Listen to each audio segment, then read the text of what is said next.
পরব্রহ্মের শ্রেষ্ঠ নাম ও প্রতীক পবিত্র ওঙ্কারকে আমার ভক্তিপূর্ণ প্রণাম নিবেদন করি। যার করুণায় ভক্তজনদের সঙ্গে এই ভিডিও কনফারেন্সে যুক্ত হওয়ার সুযোগ পেয়েছি, সেই পরম কৃপাল গুরুদেব, চরিত্র গঠন আন্দোলনের স্রষ্টা, ব্রহ্মচর্যের প্রমূর্ত বিগ্রহ, অযাচক ঋষি, অখণ্ড মণ্ডলেশ্বর শ্রী শ্রীনাথ স্বামী স্বরূপানন্দ পরমহংসদেবের রাতের চরণে আমার ভক্তিপূর্ণ প্রণাম নিবেদন করি। যারা এই দিনজনের ভাষণ শুনছেন, সকলকে শ্রী গুরু সাক্ষাৎ বিগ্রহ জ্ঞানে আমি আমার প্রণাম নিবেদন করছি। অখণ্ড দর্শন সম্পর্কে আলোচনার ব্যবস্থা করা হয়েছে। অখণ্ড দর্শন মানে সকলের দর্শন।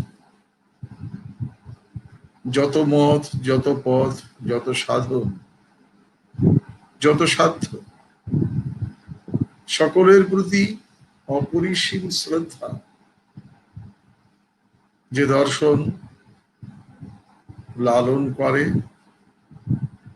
কীর্তন করে, সেই দর্শনই অখণ্ড দর্শন। আমরা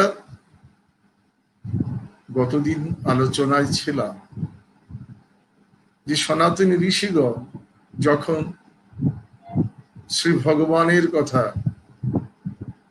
জনগণের কল্যাণের কথা জগন্মধ্যে প্রচার শুরু করেছিলেন, সেই সময়ে ভাষা ছিল কিন্তু লেখার হরফ ছিল না।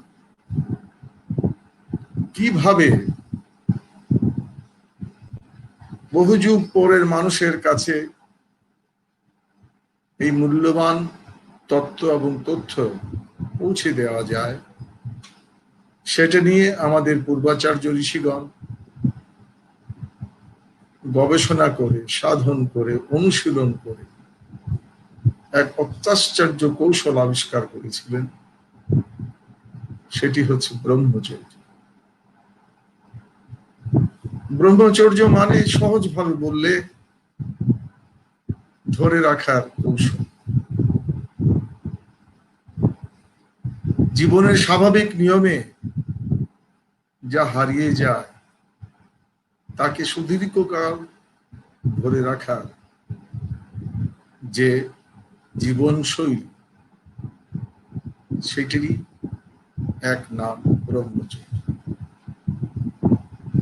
আজকাল পৃথিবীতে অনেক ধর্মকথা হচ্ছে, কিন্তু আমরা সকলেই স্বীকার করব যে ঈপ্সিত লক্ষ্যে আমরা এখনো পৌঁছতে পারি। এত ভালো কথা, সমাজের যত কল্যাণ করার কথা ছিল, ঠিক সেই পর্যায়ে যেন পৌঁছানো যাচ্ছে। তার কারণেই যারা ধর্ম সম্পর্কে বলছেন, ধর্মবেত্তাগণ এই জিনিসটার উপর জোর দিচ্ছেন না যে যতক্ষণ পর্যন্ত ব্রহ্মচর্যের উপরে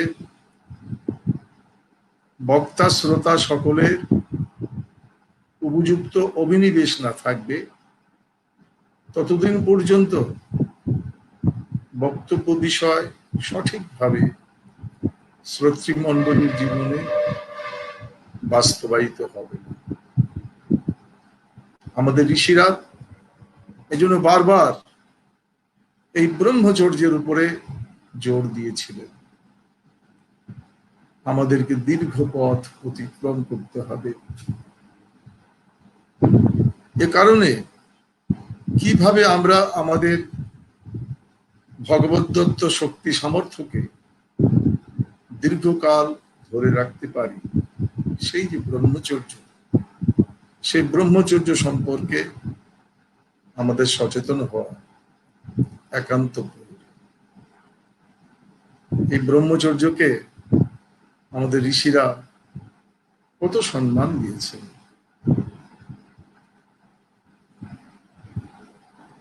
তারা বলেছেন যে সকল তপস্যার মধ্যে ব্রহ্মচর্যই শ্রেষ্ঠ।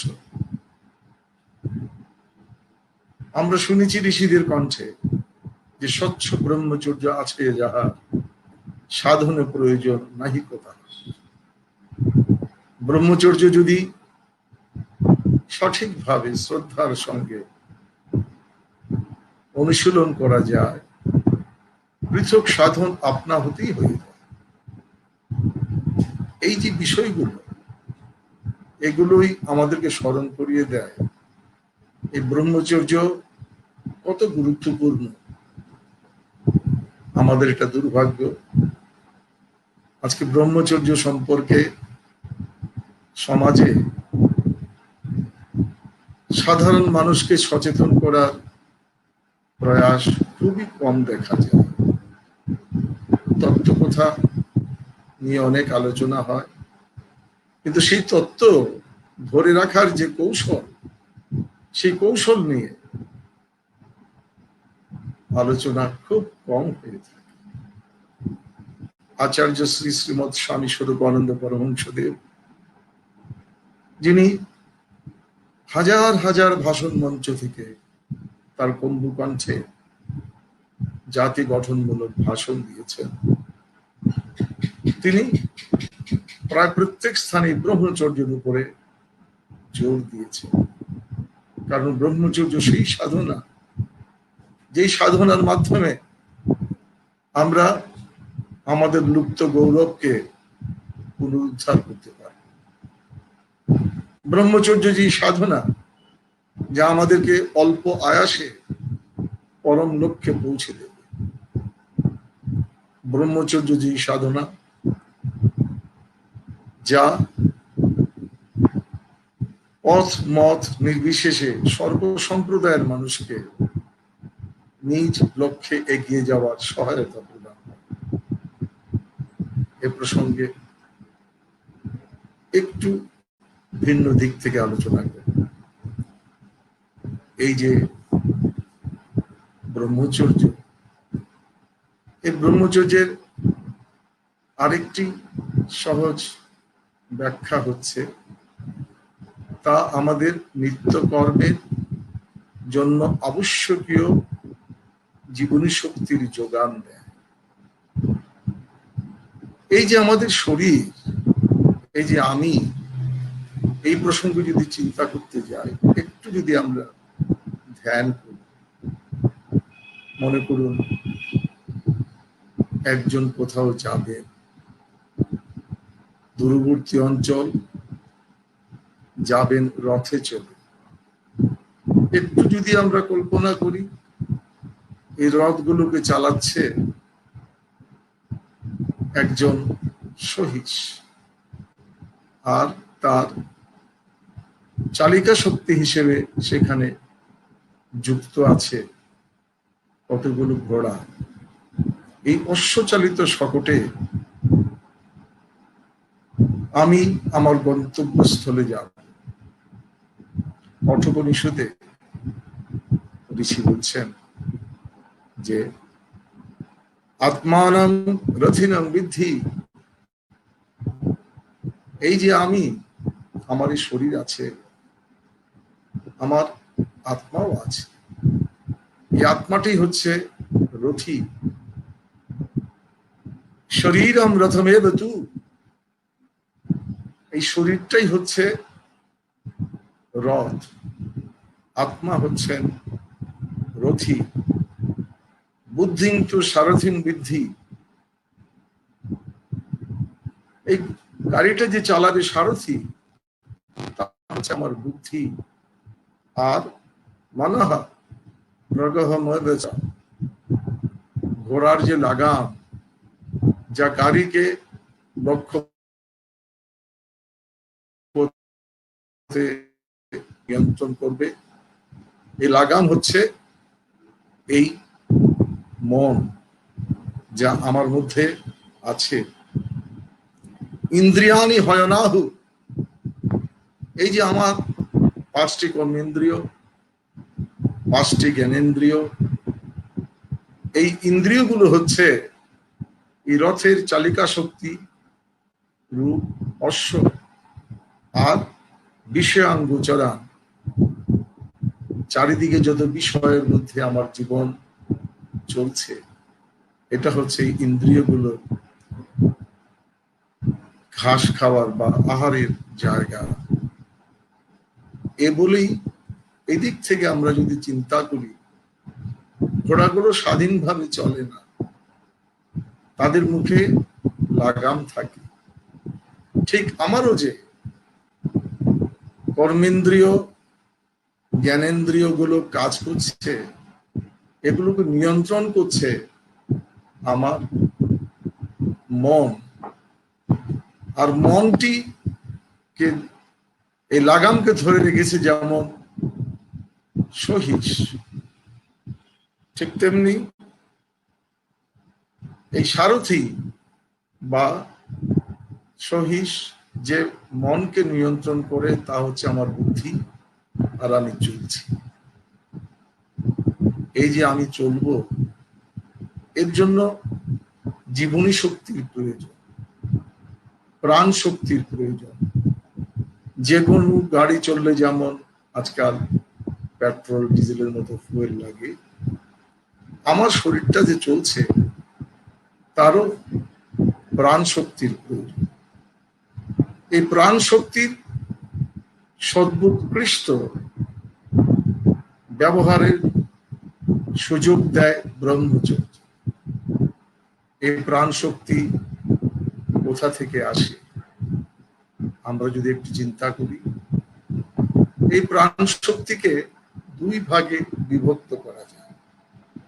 একটি হচ্ছে আমার অর্জিত প্রাণশক্তি, আরেকটি হচ্ছে আমার জন্মগত বা বংশানুক্রমিক ভাবে পাওয়া প্রাণশক্তি।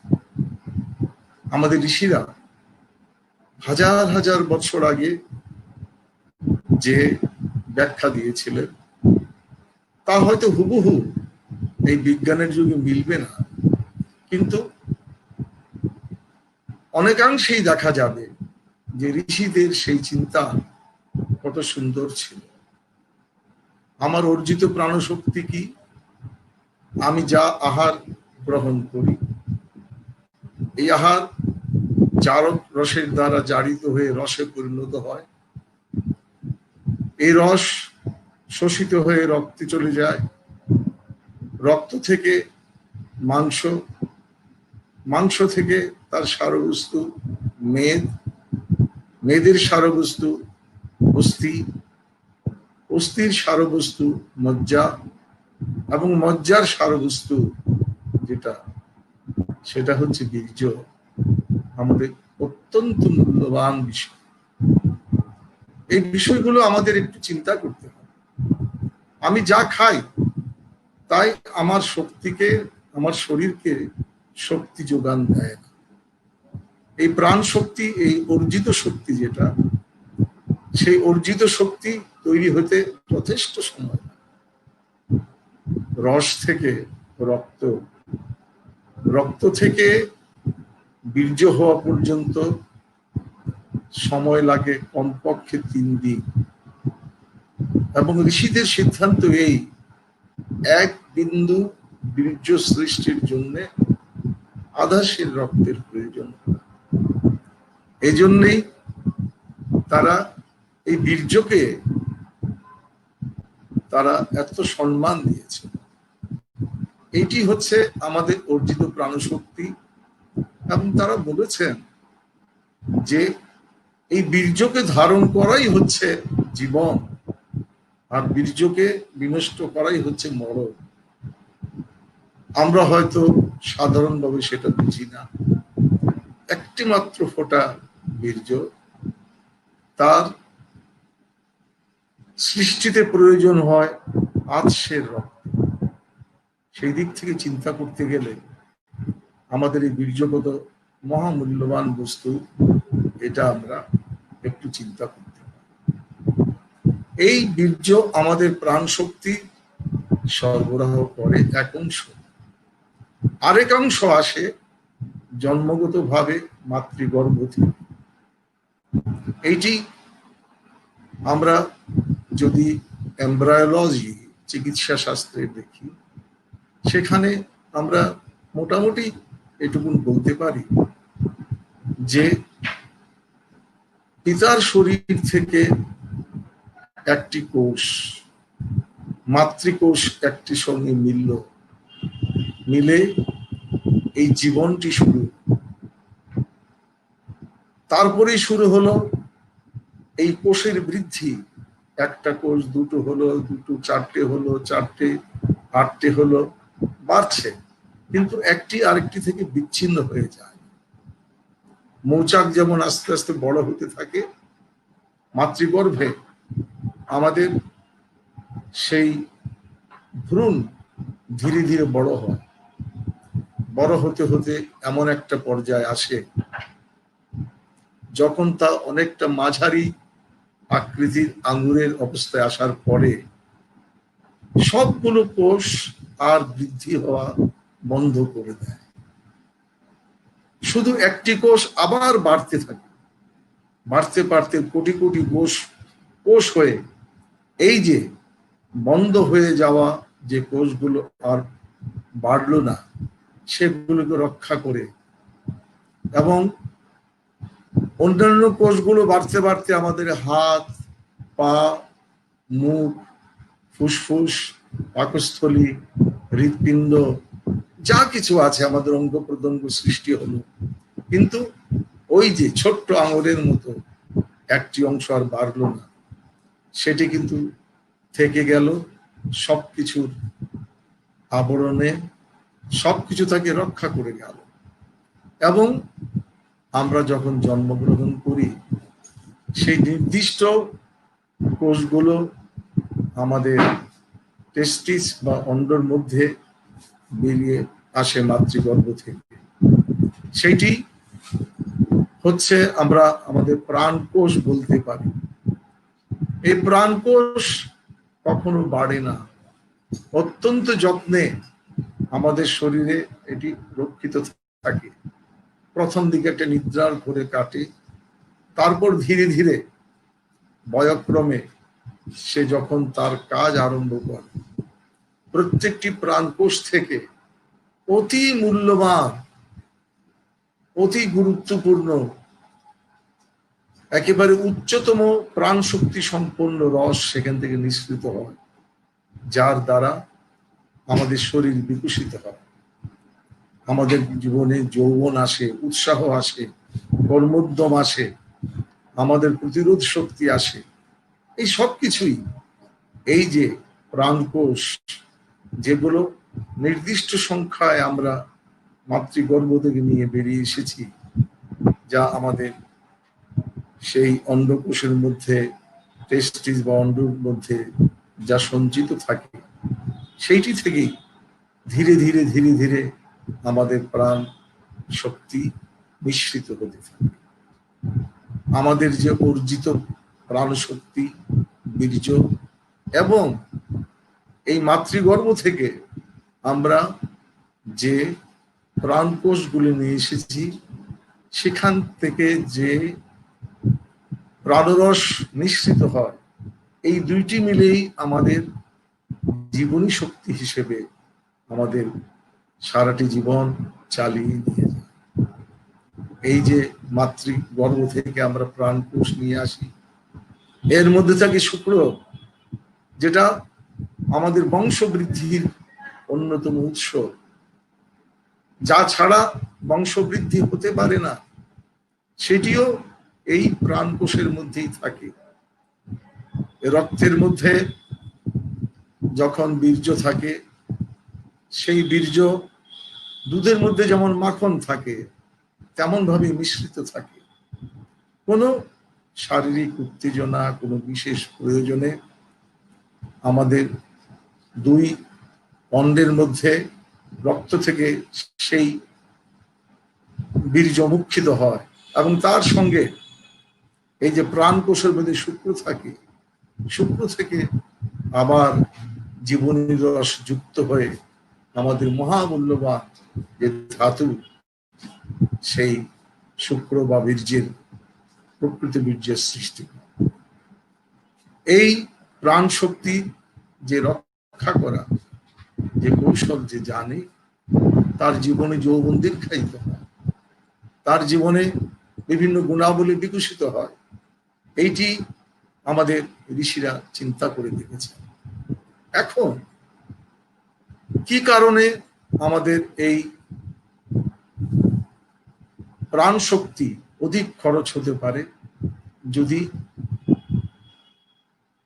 ভোগ সম্ভোগ আদি নিয়ে আমরা বেশি চিন্তা করি, যেটা অপ্রয়োজনীয় ইন্দ্রিয় চর্চা আমাদের শরীরের মধ্যে এই রক্ত থেকে বীর্য মুক্ষণ কর্মকে ত্বরান্বিত করে এবং শুক্রকে সেই প্রাণকোষ থেকে বেরিয়ে শুক্রাধারে যাওয়ার জন্য প্ররোচিত করে। এখন এইটির পিছনে কি কি কাজ করে? এই ইন্দ্রিয়গুলিকে নিয়ন্ত্রণ করে মন।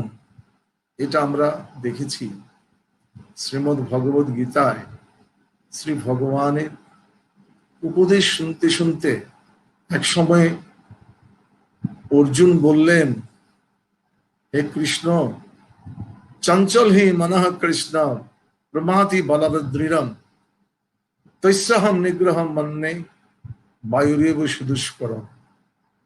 তুমি তো অনেক কথাই বলছো, কিন্তু আমার মনটি বড় চঞ্চল, এই মনকে নিয়ন্ত্রণ করা যায় না, বড় কষ্ট। এই প্রমাতি বলবদৃঢ়, শক্তিশালী এবং সেই ইন্দ্রিয় বিকার সৃষ্টি করে।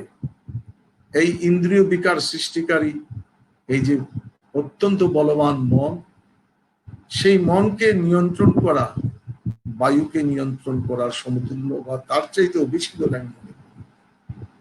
এই মনকে নিয়ন্ত্রণ করা, একাগ্র করা, এইটি ব্রহ্মচর্যের অন্যতম লক্ষ্য। আমার শরীর যে জীবনশৈলীর মাধ্যমে সুস্থ সবল থাকবে এবং কর্মক্ষম থাকবে এবং সঙ্গে সঙ্গে আমার মন একাগ্র হবে। এই যে গীতায় অর্জুন বললেন, ভগবানও তা স্বীকার করেছে যে এই মনটি বড় চঞ্চল এবং অভ্যাস এবং বৈরাগ্যের দ্বারা সেই মনকে নিয়ন্ত্রণ করা যায়। এই অভ্যাসটি হচ্ছে ব্রহ্মচর্য। আমরা যদি এই অভ্যাস করি, তবে আমরা যে কোনো সাধন সম্পর্কের নিগুড় তত্ত্ব অতি সহজে আমরা আয়ত্ত করতে পারব। গভীর তত্ত্ব বোঝার জন্য, গভীর তত্ত্ব আয়ত্ত করার জন্য যে ধী শক্তির প্রয়োজন, বীর্য সংরক্ষণ ছাড়া এটি প্রায় অসম্ভব। এ কারণে ঋষিগণ সবসময় ব্রহ্মচর্যের প্রশংসা করেছেন। অখণ্ড দর্শনের প্রবক্তা অখণ্ড মণ্ডলেশ্বর শ্রী শ্রীমৎ স্বামী স্বরূপানন্দ পরমহংসদেব ব্রহ্মচর্যের উপরে সবচেয়ে বেশি জোর দিয়েছে। যে ব্রহ্মচর্যের অনুশীলন করতে পারে, তিনি নিজের জীবনে মনুষ্যত্বকে অত্যন্ত সহজে বিকশিত করতে পারে। এর জন্যই স্বামী স্বরূপানন্দজি বলেছেন, ব্রহ্মচর্যই মহাশক্তির মূল উৎস। আমরা যদি সেই মহাশক্তিকে, ধর্মের শক্তিকে, জীবনের শক্তিকে অর্জন করতে চাই, আমাদেরকে ব্রহ্মচর্যের অনুশীলন করতে হবে, সাধ্য অনুযায়ী ব্রহ্মচর্য পালন করতে হবে। ব্রহ্মচর্য করতে হলেই যে প্রথমেই 16 আনা ব্রহ্মচারী আমাকে হতে হবে তা নয়। যার যতটুকু সম্ভব তিনি তার মনকে নিয়ন্ত্রণ করবেন, ইন্দ্রিয়কে নিয়ন্ত্রণ করবেন এবং এইভাবে নিজের শরীরের যে প্রাণ বস্তু, তাকে অপচয় থেকে রক্ষা করবেন, এটাই হচ্ছে ব্রহ্মচর্য।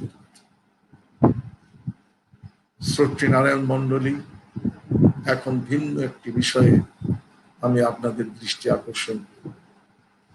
শ্রী শ্রী স্বরূপানন্দ বলেছেন, তোমার জীবন সবার তরে, একার তরে নয়, সবার তরে জীবন ধরে হও আনন্দময়। মানুষ জীবিত এবং মৃত অবস্থায় সর্বসময়ই তার আত্মীয় স্বজন, বন্ধু বান্ধব, প্রতিবেশী সকলের কাছে সহযোগিতা প্রত্যাশা করতে পারে।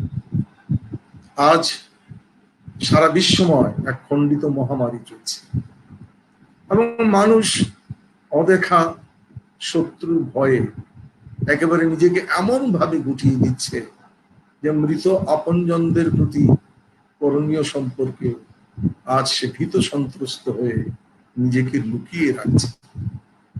এই অবস্থা থেকে আমাদের বেরিয়ে আসতে হবে। অযাচক আশ্রম, আমরা এই বিষয়ে একটি কর্মসূচি গ্রহণ করেছি। আমরা যাদের এই করোনার উপসর্গে যাদের মৃত্যু হবে তাদেরকে সাধ্যমতো আমরা সেবা দানের চেষ্টা করব। আমরা এই জন্য অনূর্ধ্ব 40 বৎসর বয়সের ভলান্টিয়ারদের সহযোগিতা প্রার্থনা করি। প্রত্যেক ভলান্টিয়ারকে আমরা পিপিই উপযুক্তভাবে বিতরণ করব। আমাদের উদ্দেশ্য থাকবে যে যারা এই কর্তব্য পালনে আগ্রহী হবেন তারা যাতে মরদেহ স্পর্শের কারণে রোগাক্রান্ত না হন, তা যতদূর সম্ভব আমরা তা প্রতিরক্ষা ব্যবস্থা আমরা নেব। আমরা প্রত্যেকে 5 জনের একটি দল করে উপযুক্ত এই প্রতিরোধমূলক পোশাক আশাক পরিয়ে আমরা বিভিন্ন জায়গায় মৃত সৎকারের একটি ব্রত গ্রহণ করে বর্তমানে যারা আমাদেরকে ছেড়ে যাচ্ছেন তাদেরকে আমরা আমাদের অন্তিম শুভেচ্ছা, অন্তিম কর্তব্য আমরা পালন করতে পারি। এই বিষয়ে এগিয়ে আসার জন্য আমি আমার সকল